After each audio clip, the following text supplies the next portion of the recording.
नीतीश कुमार की मानसिक स्थिति खराब, सार्वजनिक सभा में सीएम को नहीं बोलने दिया जा रहा। नीतीश कुमार पर भाई भतीजा का लगाया आरोप। 2024 में फिर नरेंद्र मोदी बनेंगे प्रधानमंत्री। 2030 में भारत बनेगा दुनिया का सबसे बड़ी अर्थव्यवस्था। भारत के प्रथम गृह मंत्री सरदार वल्लभ भाई पटेल की पुण्यतिथि पर जहानाबाद के अवगीला में समारोह का आयोजन किया गया, जहां पटेल की प्रतिमा का अनावरण केंद्रीय गृह राज्य मंत्री नित्यानंद राय और पूर्व सीएम जीतन राम मांझी ने किया। इस मौके पर बातचीत करते हुए पूर्व सीएम जीतन राम मांझी ने कहा कि 2024 में एक बार फिर से नरेंद्र मोदी देश के प्रधानमंत्री बनेंगे। मांझी ने कहा कि 2030 में भारत दुनिया का पहला अर्थव्यवस्था बन जाएगा। मांझी ने सीएम नीतीश कुमार और तेजस्वी यादव पर जोरदार हमला करते हुए कहा कि सरकार सिर्फ भाई भतीजावाद की सरकार है, पैसे कमाने के लिए यह लोग काम कर रहे हैं। जीतन राम मांझी ने कहा कि नीतीश कुमार की मानसिक स्थिति खराब हो गई है, इसलिए उन्हें सभाओं में बोलने का मौका नहीं दिया जा रहा है। ज्ञात हो कि जिले के अवगीला में सरदार वल्लभ भाई पटेल की पुण्यतिथि मनाई जा रही थी। इसमें कई लोग मौजूद रहे।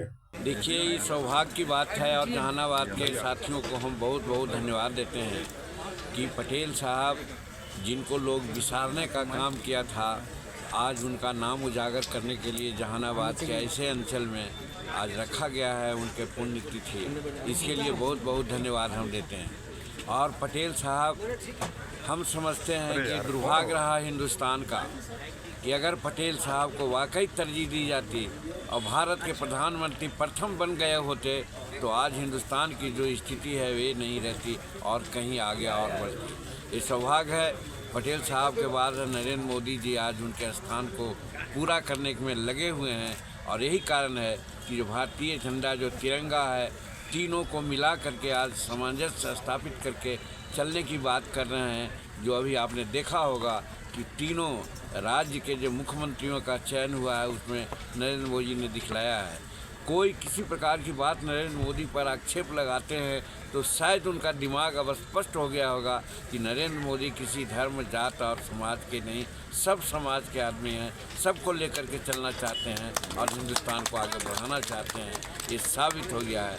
ऐसे संदर्भ में हम पटेल साहब को याद करते हैं और पटेल साहब की आत्मा का आशीर्वाद ही है कि नरेंद्र भाई मोदी जी आज ऐसा काम कर रहे हैं अनूठा, जिससे कि देश आज, जैसा आप जानते हैं कि हमारा देश का आर्थिक स्थिति 15वां और 14वां स्थिति में था, आज आर्थिक स्थिति में 5वां आ गए हैं। और नरेंद्र मोदी जी का पक्का इरादा है, निश्चित है, उन्होंने कर दिया है कि 2024 में हिंदुस्तान विश्व का तीसरी अर्थव्यवस्था होगी। तो आप सोच सकते हैं, एक बार मौका हम लोग नरेंद्र मोदी जी को जो देने ही जा रहे हैं 2024 में, तो आप देखिएगा कि 2030 में हिंदुस्तान संसार का प्रथम अर्थव्यवस्था हो जाएगी। इससे बढ़कर के और क्या हो सकता है। तो मेरा कहने का मतलब है कि जिस काम को पटेल साहब करना चाहते थे वो काम और लोगों ने नहीं करने दिया और उस काम को आज नरेंद्र भाई मोदी जी पूरा करने जा रहे हैं। इसलिए नरेंद्र मोदी जी के प्रति हम आभार व्यक्त करते हैं। मान लो नीतीश भी कहते हैं कि हम पटेल जी के अनुयायी हैं और उनके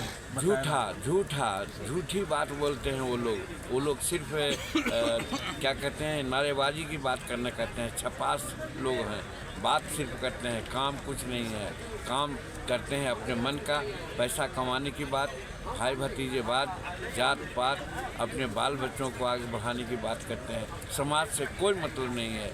और माननीय नीतीश कुमार जी तो अब एक तरह से मानसिक स्थिति को उन्होंने खो दिया है। क्या बोलते हैं आप जानते हैं कि अभी हाल में कोई भी पब्लिक मीटिंग में उनको बोलने नहीं दिया जा रहा है। इसलिए नहीं बोलने दिया जा रहा है कि क्या बोल देंगे उसका कोई हिसाब नहीं है। वो सब कुछ जानते हैं कि उनका दिमाग अब नहीं ठीक रहा है। इसलिए हम तो नरेंद्र मोदी जी से तो कहेंगे ही, लेकिन आज नित्यानंद राय जी जो हमारे गृह राज्य मंत्री हैं, ये भी बहुत नज़दीक हैं हमारे गृह मंत्री जी के। हम तो कहते हैं कि फ़ौरन से पेशतर अगर बिहार के 13 करोड़ जनता को बचाना है तो यहाँ राष्ट्रपति शासन लागू करें और नीतीश कुमार जी को हटाने का काम करें। ठीक।